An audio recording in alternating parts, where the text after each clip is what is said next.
নমস্কাৰ, মই নিকিত। মোৰ আছামিজ কাৰ্ছ ইনফো চেনেলটোলৈ আপোনালোক সকলোকে স্বাগতম জনালোঁ। আজি আপোনালোকৰ কাৰণে এটা নতুন টপিক লৈ আহিছোঁ। এই টপিকটো হ'ল ইঞ্চুৰেঞ্চ। আমি কেতিয়াবা নহয় কেতিয়াবা এই দুটামান কথা সদায় শুনি আহিছোঁ যে first party, second party, third party insurance. এই তিনিটানো কি? আজি সেই বিষয়টোৰ ওপৰত আমি আলোচনা কৰিম। আশা কৰোঁ মোৰ এই ভিডিঅ'টোৱে আপোনালোকক বহুতখিনি সহায় কৰিব। যেতিয়া আপোনালোকে ইঞ্চুৰেঞ্চ ক্ৰয় কৰিব যাব, প্ৰথম কথাটো হ'ল ফাৰ্ষ্ট পাৰ্টি। ফাৰ্ষ্ট পাৰ্টি হ'ল যোনজনে ইঞ্চুৰেঞ্চটো ক্ৰয় কৰে। ছেকেণ্ড পাৰ্টি হ'ল ইঞ্চুৰেঞ্চ কোম্পানী।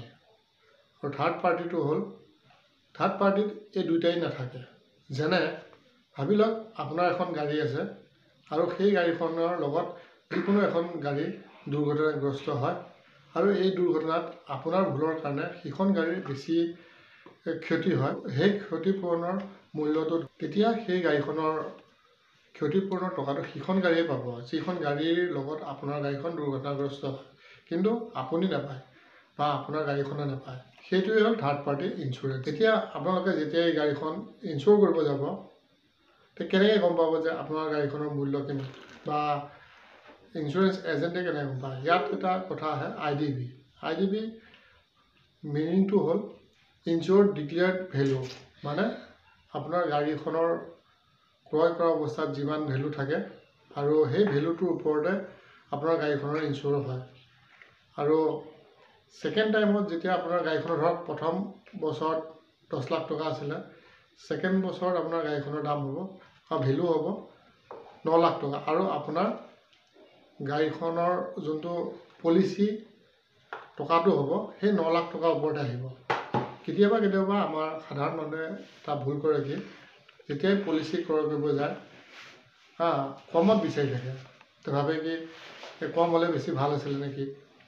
তেতিয়া আমাক কি ভুল কৰে যে আমি এজন ইঞ্চুৰেঞ্চ এজেণ্টৰ ওচৰত গ'লোঁ আৰু যাওঁতে তেখেতক আমি সুধিলোঁ যে মোৰ এনেকৈ গাড়ীখন আছে, ইমান বছৰ হ'ল, যে মই ইঞ্চুৰেঞ্চ কৰিব লাগে, মোৰ পলিচিটো চাই দিয়কচোন। তেখেতে চালে মেলিলে আপোনাৰ এইবিলাক কিমান বছৰ হ'ল, এইটো বছৰৰ ওপৰতে আপোনাক যে 8 বছৰ 2 বছৰ পুৰণা গাড়ীখনত আপোনাৰ ভেলু আছিলে 8 লাখ টকা ধৰি লওক, সেই 8 লাখ টকাৰ ওপৰত আপোনাৰ ইঞ্চুৰেঞ্চ কৰি দিলে। এতিয়া আমি দেখিলোঁ যে সেই 8 লাখ টকাৰ ওপৰত ইঞ্চুৰেঞ্চ কৰোঁতে আপোনাৰ ইঞ্চুৰেঞ্চ আহে প্ৰায় 15,000 টকা। এতিয়া আমিতো ক'লোঁ 15,000 টকা বহুত বেছি হয়। এতিয়া কি কৰিলোঁ, আমি আৰু এজন ইঞ্চুৰেঞ্চ এজেণ্টৰ ওচৰত গ'লোঁ, তেখেতক ক'লোঁ যে মোৰ গাড়ীখনৰ ইঞ্চুৰেঞ্চ কৰিব লাগে আৰু অলপ কমত কৰিব লাগে। তেখেতে কি কৰিলে, এই কমত কৰিব গৈ পেলাই আপোনালোকৰ IDV ভেলুটো কমাই দিয়ে, মানে গাড়ীখনৰ ভেলুটো কমাই দিয়ে। আপোনালোকৰ প্ৰকৃততে গাড়ীখনৰ 10 লাখ টকা গাড়ীখন 2 বছৰ মূৰত 8 লাখ টকা আহিলে, তেখেতে কি কৰিলে 10 লাখ টকা ভেলু 2 বছৰৰ পিছত গাড়ীখনে আপোনালোকে যেতিয়াই ইঞ্চুৰেঞ্চ কৰিব গৈছে আপোনালোকৰ গাড়ীখনৰ ভেলু 6 লাখ টকা কৰি দিলে। 6 লাখ টকা কৰা মানে আপোনাৰ ইঞ্চুৰেঞ্চৰ যোনটো পলিচি এমাউণ্টটো আহিব সেইটোৰ ওপৰতে আহিব। আৰু তেতিয়া কিটো হয়, আপোনালোকৰ তেতিয়া গাড়ীখন যেতিয়া কিবা এটা কাৰণত দুৰ্ঘটনাগ্ৰস্ত হয়, যেতিয়া আপোনালোকে ইঞ্চুৰেঞ্চ ক্লেইম কৰে, ক্লেইম কৰোঁতে কি হয় যে আপোনালোকে এই 6 লাখ টকাৰ ওপৰতে আপোনালোকৰ ইঞ্চুৰেঞ্চ ক্লেইম হয়। তেতিয়া আপুনি অলপ ভাবিব যে মইতোতো মোৰ গাড়ীখনৰ 2 বছৰ পুৰণা আছে, মই 8 লাখ টকাৰ ভিতৰত মই এইটো পলিচি কৰিছোঁ, কিন্তু এতিয়া মই দেখোন 6 লাখ টকাহে পাইছোঁ বা 8 লাখ টকাকৈ পোৱা নাই। তেতিয়া আমাৰ এইটো ভুল হয় যে আমিও ইঞ্চুৰেঞ্চ এজেণ্টজনক নুসুধোঁ যে ইমান পইচা কেনেকৈ কমি গ'ল। এজেণ্টে এনেকৈ ক'লে আমি এই কথাটো নুসুধিলে আমি বিপদত পৰিব পাৰোঁ। আৰু IDV সেই কামটোৱে কৰে আমাক। এতিয়া ইঞ্চুৰেঞ্চত আৰু এটা কথা আছে NCB। NCB কিনো? NCB হ'ল ন' ক্লেইম বনাছ।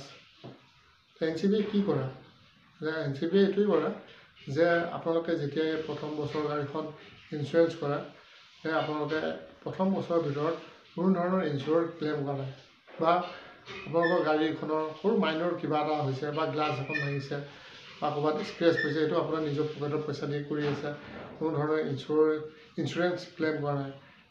সেইটোৱে হ'ল NCB। আৰু NCBয়ে আপোনাক বহুতখিনি সহায়ো কৰে। কেনেকৈ সহায় কৰে এইটো কৈ আছোঁ। এতিয়া ধৰক প্ৰথম বছৰত আপুনি কোনো ধৰণৰ ক্লেইম নকৰিলে, ছেকেণ্ড বছৰতো আপোনাৰ তেনেকৈ কোনো ধৰণৰ ক্লেইম কৰিব লগা হোৱা নাই বা কোনো ধৰণৰ ক্ষয় ক্ষতি হোৱা নাই আপোনাৰ গাড়ীখনৰ বা কোনো ধৰণৰ দুৰ্ঘটনা হোৱা নাই। তেতিয়া কি হ'ব আপোনাৰ প্ৰথম বছৰত আপোনাৰ ক্লেইম নকৰাৰ কাৰণে ছেকেণ্ড বছৰত আপোনালোকে 20% এটা ৰেহাই পাব। আৰু ঠিক সেই একেধৰণে 3 নম্বৰ বছৰত যেতিয়া ইঞ্চুৰেঞ্চ কৰিব যাব আপোনাৰ 3 নম্বৰ বছৰতো আপোনাৰ 35% আপোনাৰ কম পাব। 4 নম্বৰ ঠিক 4 নম্বৰটো ঠিক তেনেকৈ 45%লৈকে আপোনাৰ কম পাব। 5 নম্বৰ বছৰত আপোনালোকে 50%লৈকে ৰেহাই পায়। এতিয়া NCBয়ে আপোনাৰ কি কৰে আপোনাৰ যিকোনো পলিচিৰ আপোনাৰ লগতে কোনো ধৰণৰ যেতিয়া আপুনি ক্লেইম নকৰে 5 বছৰলৈ আপোনালোকে 50%লৈকে ৰেহাই পায়। ইঞ্চুৰেঞ্চত আৰু দুই এটা কথা আছে, সেই দুই এটা কথা আপোনালোকে জানি লোৱাটো উচিত। ইয়াত থাকে add on, first party add on আৰু third party add on. First party add অনত কি হয়, যেতিয়া আপোনালোকে কিছুমান ইঞ্চুৰেঞ্চ লয়, সেই ইঞ্চুৰেঞ্চটোত আপোনাৰ কিবা গাড়ীখনৰ দুৰ্ঘটনা হয়, তেতিয়া কি হয় আপোনালোকে সকলো ধৰণৰ ক্লেইমৰ আপোনালোকে আধা পায়। কেনেকৈ আধা পায়? ধৰক আপোনালোকৰ গাড়ীখনৰ কিবা এক্সিডেণ্টত গাড়ীখনৰ দৰ্জাখন ৰিপ্লেচ কৰিব লগা হয়, তেতিয়া সেই গাড়ীখনৰ ৰিপ্লেচৰ যিমান খৰচা আহে যে ইঞ্চুৰেঞ্চ কোম্পানীয়ে আধা দিব লগা হয় আৰু আপুনি আধা দিব লগা হয়। যদি আপোনালোকে ইয়াত এড অন কৰিব লাগে, তেতিয়া এড অনটো হ'ল ইয়াত 0 ডেপ্ৰিচিয়েশ্যন এটা এড অন থাকে। সেই এড অনত আপোনাৰ গাড়ীখনৰ দুৰ্ঘটনাগ্ৰস্ত হোৱাৰ পিছত আপুনি কমপ্লিট কম্পনচেশ্যনটো কোম্পানীয়ে আপোনাক দিয়ে, আপুনি 1 টকা ভৰিব নালাগে। 2 নম্বৰটো হ'ল কি কনজিউমেবল কভাৰ। এই কভাৰটোত কি হয় আপোনাৰ যদি এইটো এড অন কৰে আপুনি, এইটো এড অন কৰাৰ পিছত কি হ'ব আপোনাৰ গাড়ীখনত এই দুৰ্ঘটনা হওঁতে যি ৰাবাৰৰ বস্তুখিনি থাকে, সেই বস্তুখিনি কিবা ক্ষয় ক্ষতি হয়, ক'ৰবাত ফাটে ক'ৰবাত চিৰে, সেই বস্তুখিনি আপোনালোকে কমপ্লিট ৰিকভাৰী পায়, তাতো আপোনালোকে 1 টকা ভৰিব নালাগে। 3 নম্বৰ কথাটো হ'ল ইঞ্জিন কভাৰ। এতিয়া ইঞ্জিন কভাৰত কি হয়, এই আগৰকেইটা নিচিনা আপুনি যদি এড অন কৰে তেনেহ'লে আপোনালোকৰ গাড়ীখন ইঞ্জিনত কিবা কাৰণত ৰিপ্লেচ কৰিব লগা হয়, তেতিয়া আপোনালোকে এই ইঞ্জিন কভাৰ এড অনটো থাকিলে আপোনালোকে কোম্পানীৰ ফালৰ পৰা ইঞ্জিনটো আপুনি নতুনকৈ পোৱা যায়। তাৰ বাবে আপুনি 1 টকাও কোম্পানীক দিব লগা নহয়, যি পইচাটো দিব লগা হয় ইঞ্চুৰেঞ্চ কোম্পানীয়ে দিয়ে। 4 নম্বৰটো হ'ল টায়াৰ কভাৰ। এতিয়া ধৰি লওক আপুনি ক'ৰবাত জাৰ্ণি কৰি গৈ আছে, ৰাস্তাতে আপোনাৰ গাড়ীখনৰ টায়াৰ এটা ব্ৰাছ হৈ গ'ল। এতিয়া যদি আপোনাৰ টায়াৰ কভাৰ পলিচিত এড হৈ থাকে, তেতিয়াহ'লে সেই টায়াৰটোৰ পইচাও আপোনালোকক ইঞ্চুৰেঞ্চ কোম্পানীয়ে দিব। কি ৰিপ্লেচমেণ্ট, এতিয়া কি ৰিপ্লেচমেণ্ট বুলি কওঁতে সাধাৰণ মানুহে ভাবে কি আমাৰ চাবিটো হেৰাই গ'ল, এতিয়া আমাৰ কোম্পানীৰ ফালৰ পৰা ইঞ্চুৰেঞ্চ কৰিলে যে কোম্পানীৰ ফালৰ পৰা আমাক চাবিটো দি দিব। কথাটো সেইটো নহয়। যেতিয়া আপোনাৰ গাড়ীখনৰ চাবিটো হেৰাই, চাবিটোতো পাবই, কিন্তু তাক আমি পুলিচ ৰিপৰ্ট কৰিব লাগে, যাতে সেই গাড়ীখন যে কোনোবা চোৰৰ হাতত চাবিটো পৰিলে যে গাড়ীখন চোৰ নহয়। এতিয়া তাৰ বাবে কি হয়, আমি অকল কিটো চেঞ্জ কৰিলে নহ'ব, গাড়ীখনৰ গোটেই লক 4খন দৰ্জাৰে লকটো আমি খুলি চেঞ্জ কৰিব লাগে। আৰু সেই কি ৰিপ্লেচমেণ্ট এড অন থাকিলে আমাৰ যিমান খৰচা আহে গাড়ীখনৰ লকৰ লগত জড়িত, সেই কমপ্লিট খৰচাটো ইঞ্চুৰেঞ্চ কোম্পানীয়ে ভৰিব লগা হয়, আৰু তাতো আপুনি 1 টকা ভৰিব নালাগে। তাৰ পিছৰটো হ'ল কি RTI। এতিয়া RTI মানেনো কি? RTI মানে হ'ল ৰিটাৰ্ণ টু ইনভইচ। মানে ধৰক আপোনাৰ গাড়ীখন কেতিয়াবা চুৰ হৈ গ'ল, আপুনি থৈ দিছে ৰাতি, আপোনাৰ ঘৰৰ পৰা গাড়ীখন নাইকিয়া হৈ গ'ল। এতিয়া আপুনি কি হ'ব, আপোনাৰ গাড়ীখন ক্ৰয় কৰোঁতে যিখন ইনভইচত আপোনাৰ গাড়ীখনৰ যিমান ভেলু আছিলে, সেই ভেলুটোৰ মতে আপোনাৰ গোটেই টকাটো ইঞ্চুৰেঞ্চে আপোনাক উলিয়াই দিব। তাৰ পিছৰটো হ'ল RSA। RSA মিনিংটো হ'ল ৰোড ছাইড এছিষ্টেণ্ট। ইয়াৰ কাৰণে কি হয়, ধৰক আপুনি ক'ৰবাত জাৰ্ণি কৰি গৈ আছে, গাড়ীখনৰ আপোনাৰ কিবা বিকল হৈ গ'ল, এতিয়া আপুনিতো ঠেলি আনিব নোৱাৰে।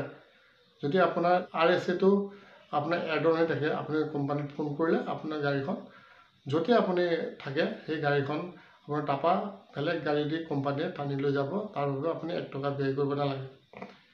এতিয়া আহি গ'ল third party add on. Third party add অনত কি থাকে? এতিয়া কথাটো হ'ল কি, আমি থাৰ্ড পাৰ্টি পলিচি লওঁ, তাৰ বাবে কি হয়, থাৰ্ড পাৰ্টিয়ে তাৰ পলিচিৰ যদি পূৰ্ণত্ব আহে, সেই থাৰ্ড পাৰ্টি গাড়ীখনে বা সেই মানুহগৰাকীয়ে পায়।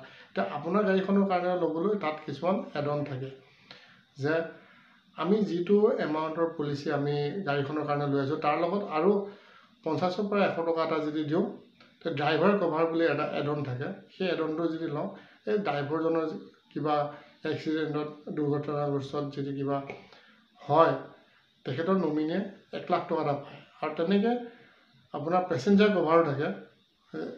পেচেঞ্জাৰ কভাৰটো আপুনি যদি সেই ঠিক তেনেকৈ ধৰণে 50 বা 100 টকা দিয়ে আপোনাৰ পলিচিটোত এক্সট্ৰা, তেতিয়া আপুনি পেচেঞ্জাৰজনেও সেই 1 লাখ টকা এটা পায়। মই যিমানখিনি পাৰোঁ ইঞ্চুৰেঞ্চৰ বিষয়ে আপোনালোকক ক'বলৈ বুজাবলৈ চেষ্টা কৰিছোঁ। আশা কৰোঁ আপোনালোকে মোৰ ভিডিঅ'টো চাই বুজি পাব ইঞ্চুৰেঞ্চৰ বিষয়ে কিছু কথা। আৰু মোৰ ভিডিঅ'টো চাই যদি ভাল পায় আপোনালোকে লাইক কৰিব, কমেণ্ট কৰিব, শ্বেয়াৰ কৰিব, আৰু যদি বুজি নোপোৱা ডিছলাইক কৰিব। নমস্কাৰ।